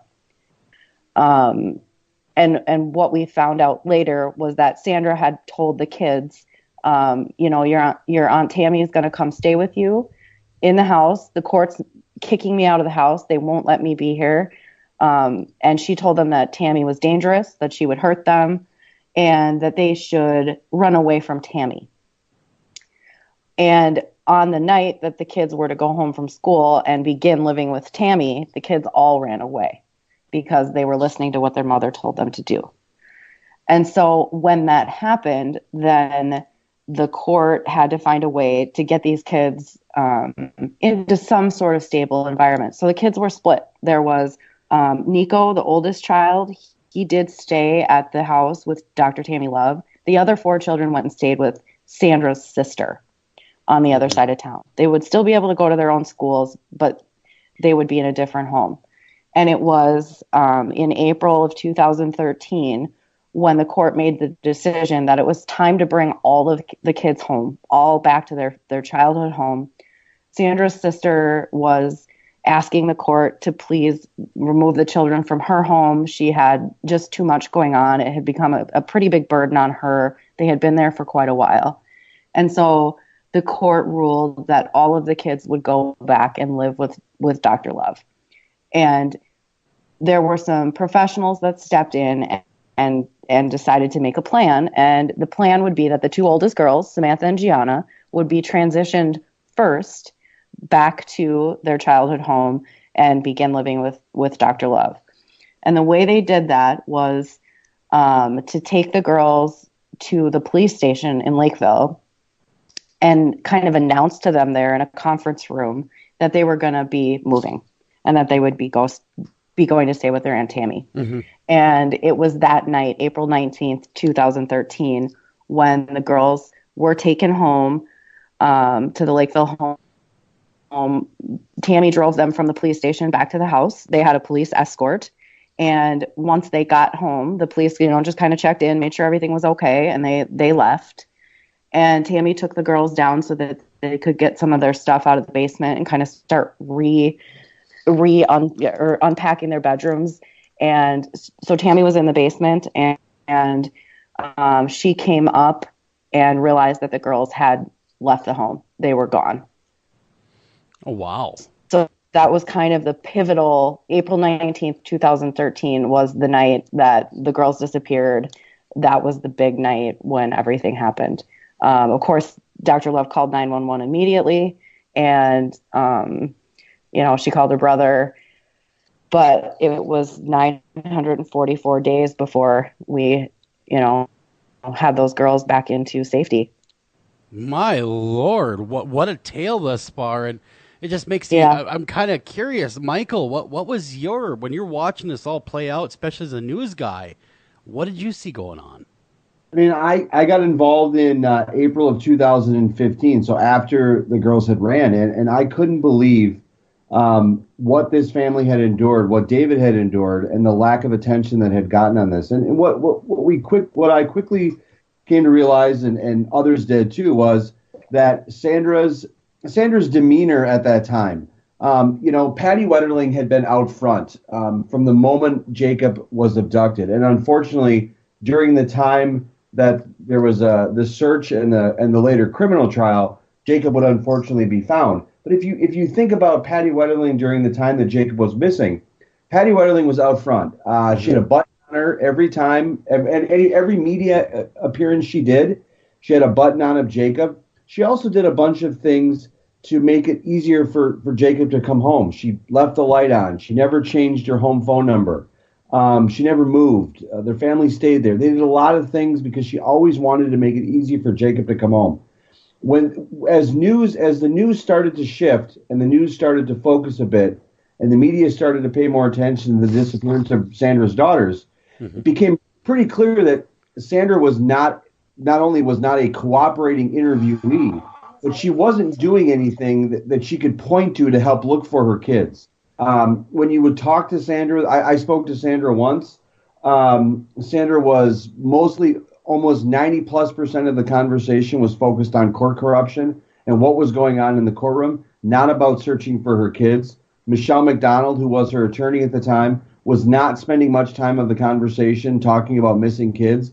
The supporters around Sandra and those that have taken up her cause in this family court system were mostly talking about court corruption and not about two missing kids. And it was surprising in contrast to what was going on with David. The first time I met David, we met for lunch. He was just sullen. You could just tell he was a shell of a human being. It was purely, and it was absolutely hell on earth for that man.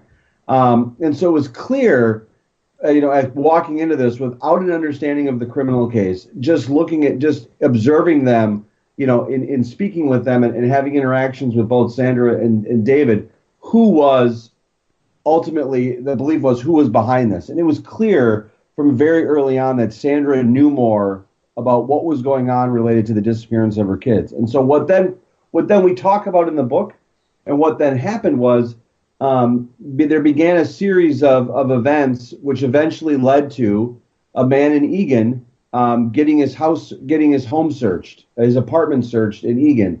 And there was a gentleman by the name of Dale Nathan.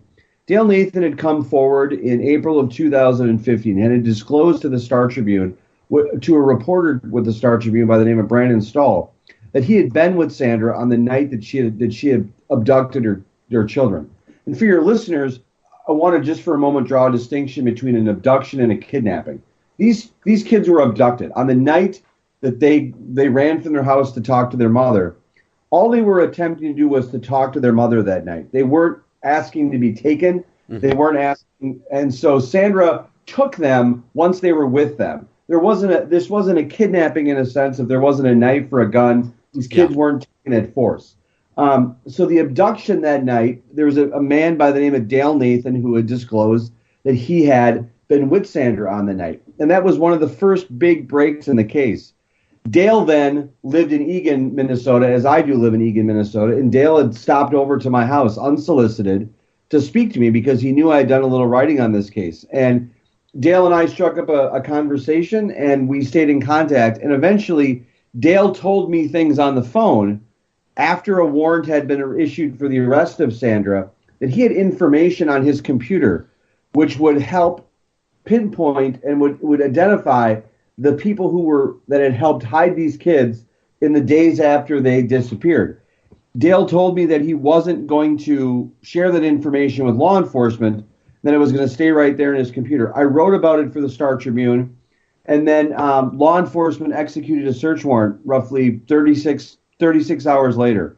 They swept all of his computers, took all of the equipment in his house, and they searched those computers, and they found information which showed that a woman by the name of Dee Dee Evevold, who was Michelle McDonald's campaign manager, had assisted in the hiding of both Sandra and her daughters. And it eventually led to the Lakeville Police Department executing a search warrant up in Herman, Minnesota, at the ranch of Doug and Gina Dolan.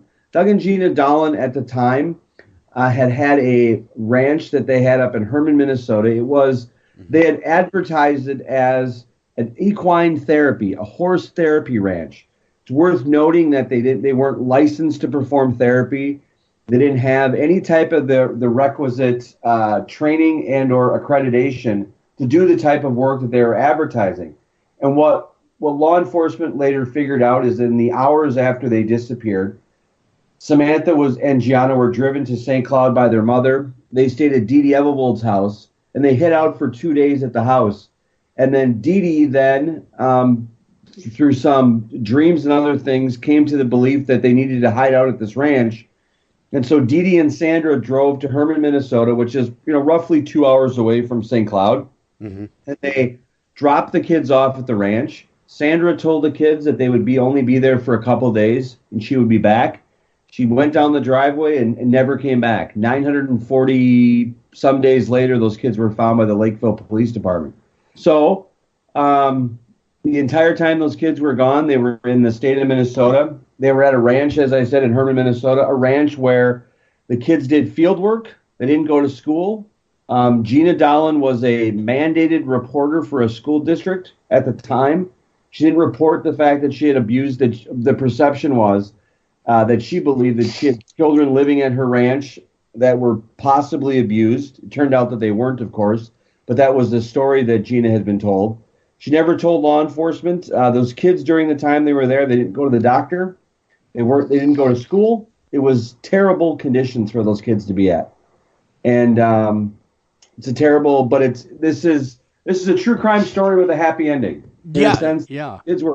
Those kids were found. Those kids were reunited with their father and their family, and they're doing great right now. But our book covers how it happened, why it happened, and what occurred in the aftermath. And it really provides, I think, multiple facets to this story in a very detailed way.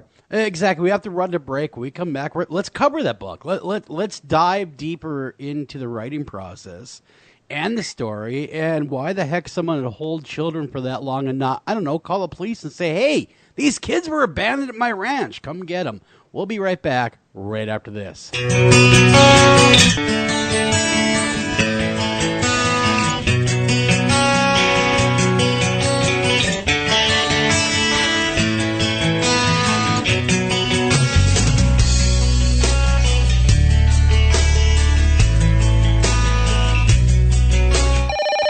Northern Tool and Equipment. So Daddy's little girl thinks she's going to prom tonight with some punk who calls himself Snake. Yeah, they grow up so fast. Well, not if I can help it, they don't. Okay, here's what you do. When that kid shows up, Dad's going to be doing a few chores around the house. Huh? It doesn't matter the chore. What's important is that it requires the use of a 60cc gas-powered chainsaw and possibly a mask.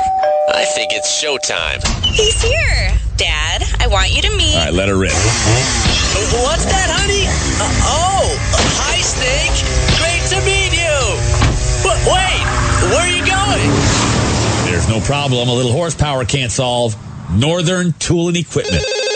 Ranger Station, Ranger speaking. Yeah, hi. I'd like to report a bear sighting. Location. My backyard. Oh, your backyard. Try telling a bear that. I did, and this bear talked back. Talking bear, that's rich. No, wait, it was Smokey Bear. Smokey? Why didn't you say so? I did say so. Continue. I was burning yard waste. No, boy. He told me to burn legally and responsibly, and to remember that if it's too hot to touch, it's too hot to leave. And as always, he's right. 9 out of 10 wildfires are caused by humans. That means 9 out of 10 wildfires can be prevented.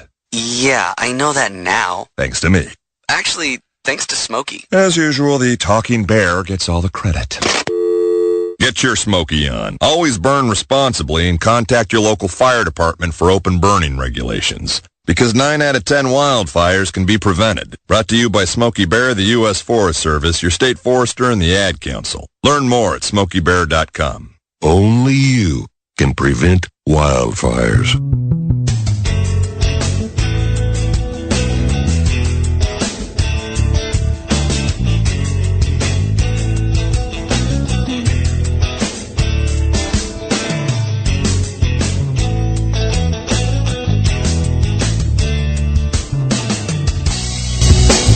Welcome back to After Hours AM, the Criminal Code. I'm your host, Joel Sturgis, right along with me.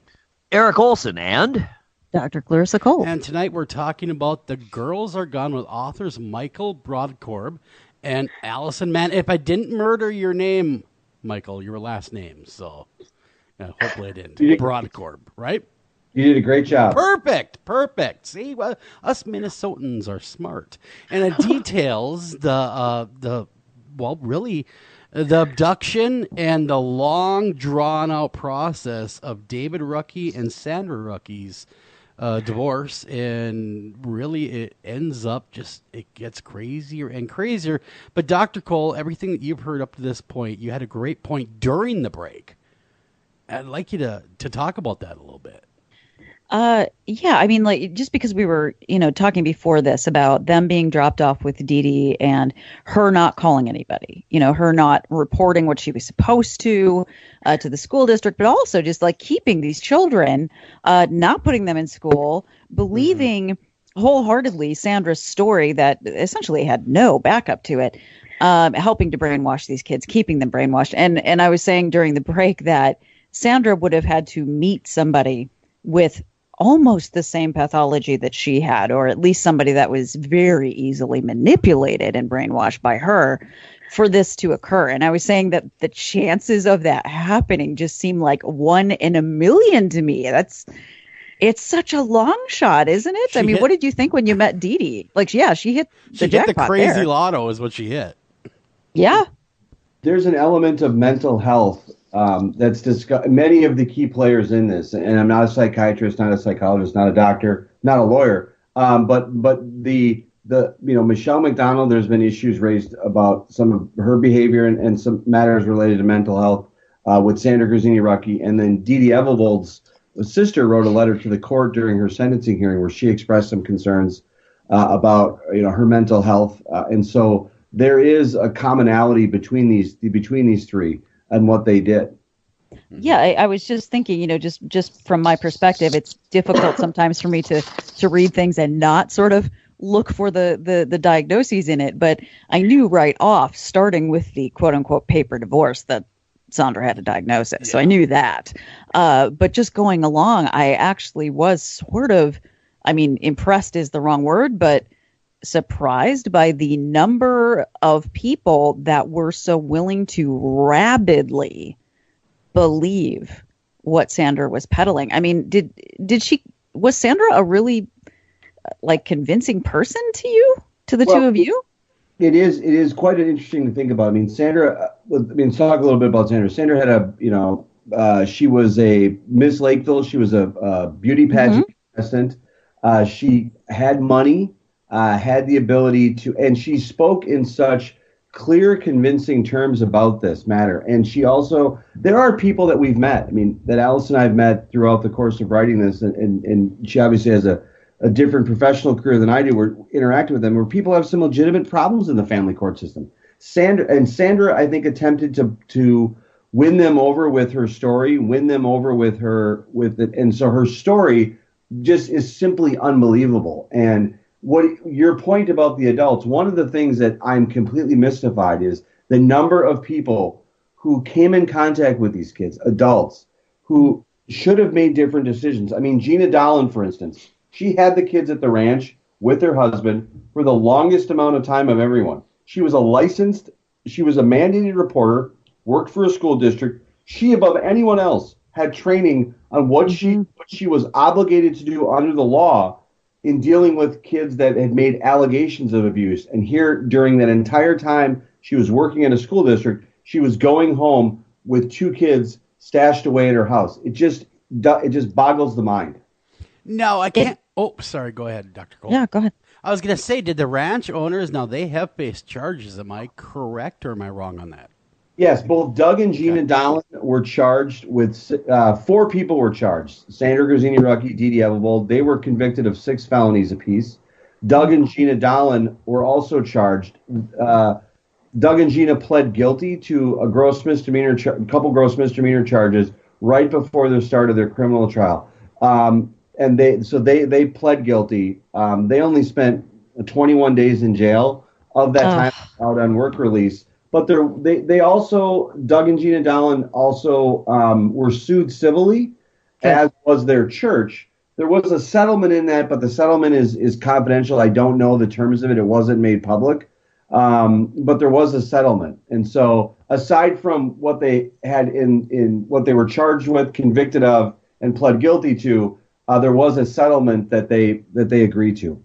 And that, to me, like, I have no sympathy at all, especially for people that are mandated reporters themselves. That's what I am, and I've definitely been faced with some very tough things, like both professionally and in my personal life. Living in a neighborhood around other people, sometimes you see things, sometimes you hear things that you wish you hadn't, and now you have to go down that path. But I feel like the bar for me and the bar for people like that needs to be so much higher, because you are entrusted with the safety of minors, the safety of people that depend on you. And so I just misdemeanors. I'm floored that that's it. Honestly. Yeah, I mean, it was, yes, and they were, I mean, the fact, and here's the sad fact in this, is that this is unusual that this was even charged and prosecuted. I mean, a lot of times this happens. We've heard of other stories involving parents that abscond with their kids and run with their kids. The fact that Dakota County even charged 4 adults related to this is both astounding and somewhat disappointing that other counties aren't doing that. And so the fact that one thing to also remember is that these offenses were low-level felonies, and there was there was a presumption of probation. So the fact that they actually saw jail time, that any of the 4 people saw jail time, is astounding. But I mean, it's so egregious, though. They had to do something.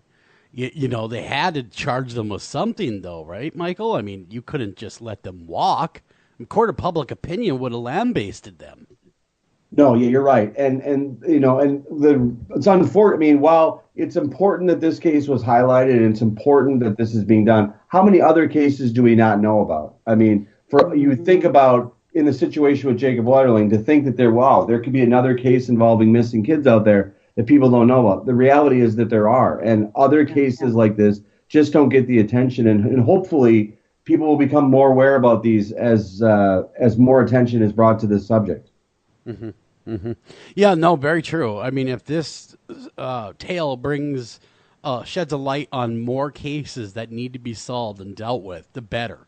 I mean, it's so unfortunate this had to happen to these kids. I mean, their worlds are turned upside down, absolutely brainwashed. I mean, that's the word I'm using, is brainwashed, the way they were treated. And can you get into that a little bit? What did they do? I mean, how did she take these free-thinking teenagers and brainwash them, which almost seems easily brainwash them? How'd that all go down? There is this kind of phenomenon, and Dr. Cole, again, I might turn to you on this. Parental alienation. It is not a diagnosis. It's not in the DSM-5 or whatever the current version is, but it is something that I personally believe is real. Parents, particularly in custody cases, divorce cases, will use their kind of power over their children to manipulate the child against the other parent.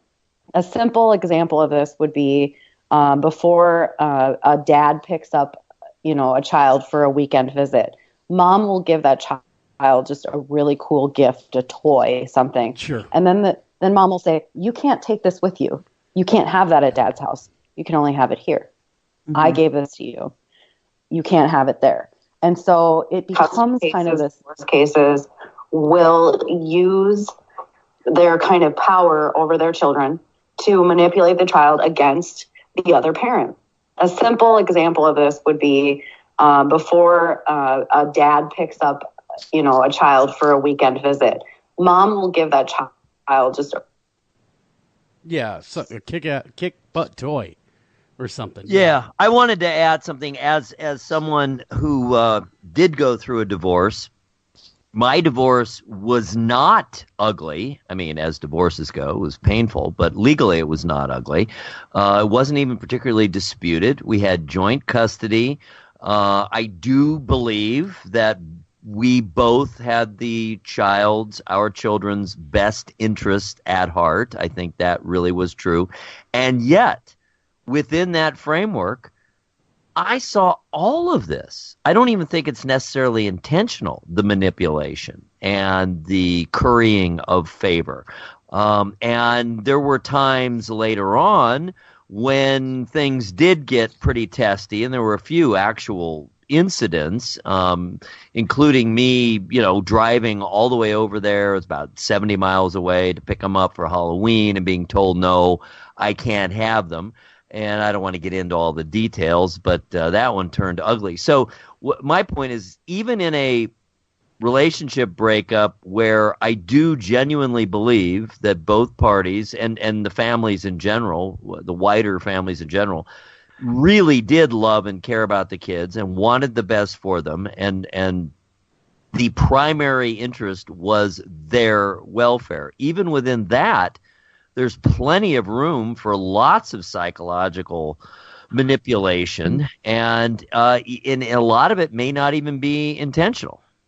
I think that a lot of it is not, but this is where, like, parenting skills and going to counseling, even if you feel like you don't need it, even if it is sort of an amicable divorce, can help you as a parent, because I do think a lot of it is sometimes unintentional, because the parent gets used to talking to their friends, talking on the phone in front of their kids, by the way, to their friends, and those kids have open ears. So please keep that in mind, all of you that have been divorced. Like, if you're talking to your girlfriend and you're upset about something your husband said or did, why don't you make sure those little ears aren't around? Because that does play into this as well, even if it's not to the children, manipulation of the children. It's this thought that it's mom against dad, and whoever has sort of that primary custody where they live with that parent the most, that's the person they're most susceptible to generally when it comes to these statements. But you should always be aware what you're saying about your partner in front of your kids, because guess what? Kids are little manipulators too, and they're excellent at playing you against each other by the time they're probably 4. But it's even more important when you're going through a divorce to keep those boundaries firm, in that you don't talk like a friend to your children, because they're not your friend. They're your kids, and they need you to be a parent. Yes. And I think, obviously this case, this was a really egregious case of parental alienation and manipulation. Sandra was working very, very hard to, convince her children that their father was bad, that he was dangerous, that he had done these things to them. And, people ask us a lot, how did she do that? How could a parent, convince a child of these things that didn't really happen? And it was Michael who made an incredibly astute comment and said, we teach children to believe in Santa Claus. Right. And that's a total lie. I hope there's no kids listening, but it's that simple. It's that simple. And they trust us. They trust their parents. They believe their parents.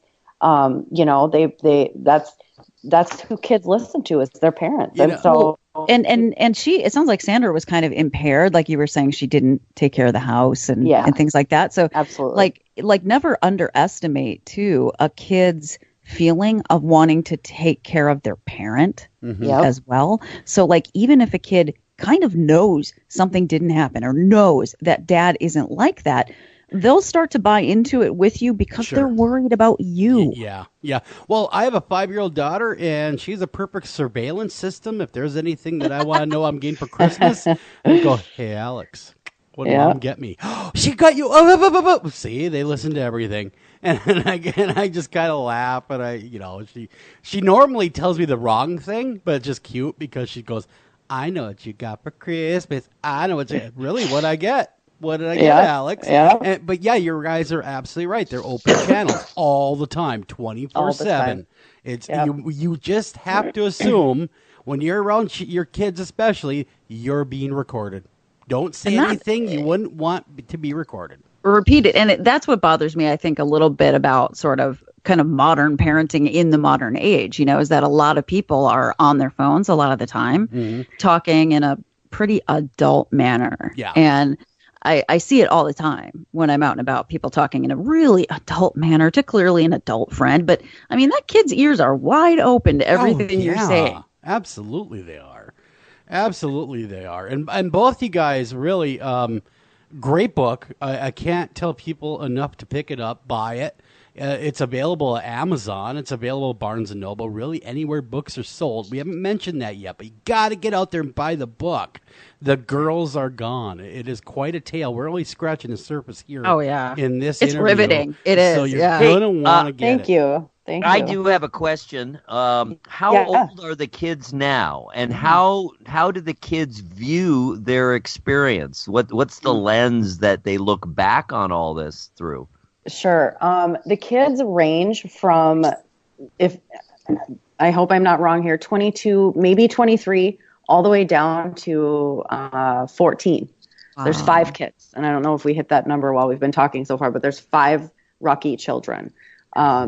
And so their experiences during that time were very different because their ages varied so much. You know, we have one child who was in high school and looking at colleges and that kind of stuff during this time that was all going on. And then the youngest child was still in elementary school and didn't have a very good understanding of what was going on at all. Mm-hmm. So, you know, their experiences while this was all happening were very different. Their, kind of healing and processing has been very different.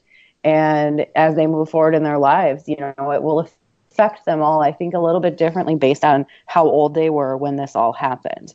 And we do talk about it in the book. We interviewed the 5 Rucky children and spoke with them all, kind of at varying degrees based on what they were most comfortable with. And it was so important to us because of the things that had been done to them that we not miss a. Sure. And they didn't want us to say, or didn't actually say any of that stuff because these kids were used so badly. Allison, can I ask you how often though is that done in the family court system, where one parent will use a child as a gambling chip in essence, or a leverage point to get what they want? I think, unfortunately, parents do that in family court. I think you see children used as pawns. But again, this is such an egregious example of that. And it wasn't just the parents. That's what's so hard in this particular case. We had all of these outside people, Michelle McDonald, Dee Dee Ebevold, specifically out there saying that these kids said this and these kids said that. And these were things that they never said. Mm-hmm. And, you know, giving their opinions and out there saying the kids want this and the kids want that. But it wasn't true. And it's just, you know, that was just disgusting. Mm-hmm. And too, like I've seen it, I see that too, like the kids being used as pawns or you know, I've seen that a lot in just my practice in general. But it, you know, just keep in mind that kids can be incredibly powerful witnesses on their own behalf. Don't underestimate what they're able to overcome in their lives or what they're able to understand. And I feel like the more honest you can be in a way that isn't abusive toward the other parent, like the more honest you can be, like the better it will go for everybody. I mean, how is David Rucky doing now? I mean, I just actually spoke with him yesterday morning. And he's doing really well. He's come a long way. He's been through hell and back, and he's, you know, it's a long road back, and he's, you know, still healing, but doing really well. Good. Because that would be so hard. I mean, just to watch your kids kind of go through that and know that you can't force them to be closer to you when they're not quite feeling it yet. And they have all these things to navigate, just must be a nightmare. And I really hope that they're all, you know, getting closer, as close as they can. It's an amazing experience that David went through, because not only was he a parent who was missing 2 children, he was a parent who was raising 3 others. 3, yeah.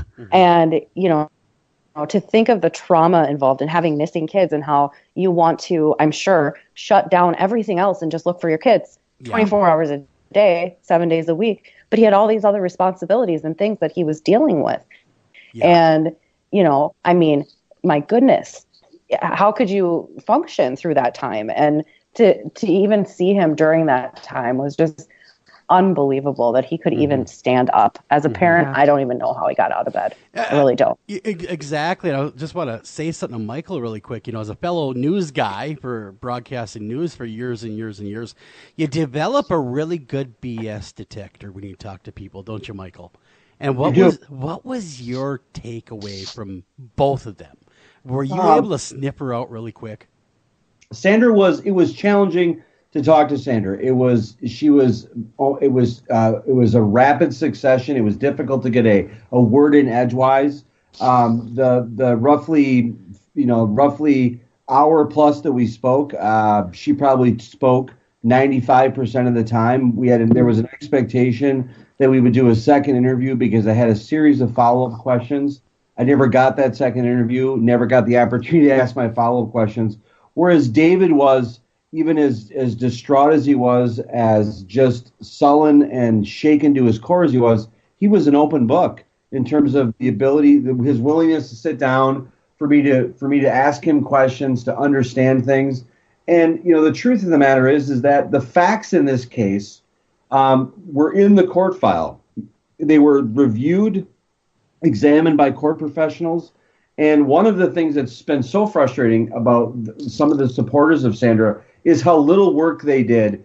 And aside from their own kind of their BS detectors and kind of measuring and thing, there also is an ability in this case, with this being one of the largest divorce files that exists in Dakota County, to go down there and pore over court records and really get to the black and white issues in this. And that's where Sandra, I think, did a very good job initially, because she went with the theatrics and the drama, and she came up with allegation after allegation after allegation. And the truth is that the expectation is that in these type of cases, again, I defer to doctor, but most of in these kind of cases, they're mostly gonna side with the mother.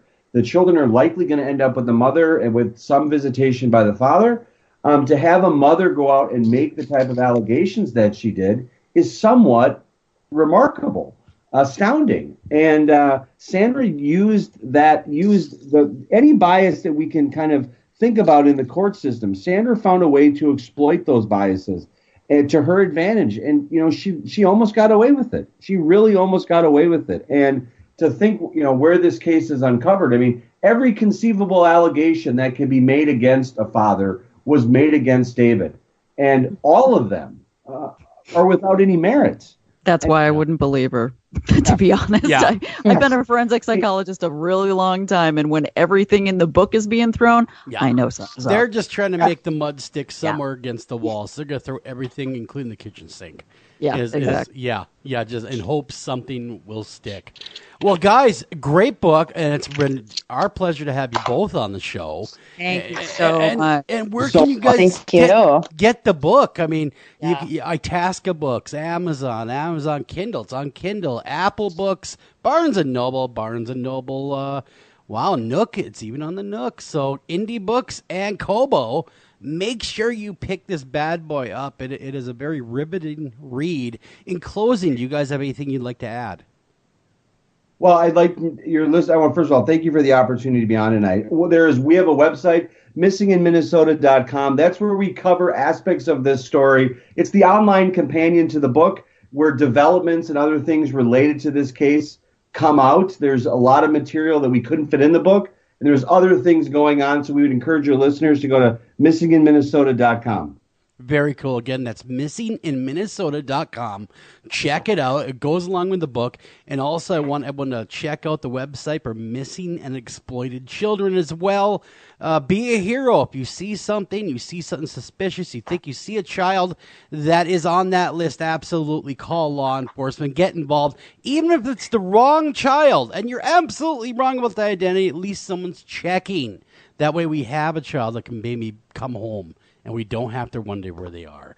Till next time, guys, take care of each other, love each other, and, just keep looking and read The Girls Are Gone. After Hours AM, the production of Midwest Radio Productions. Please like us on Facebook and follow us on Twitter. And please visit www.americas-most-haunted.com.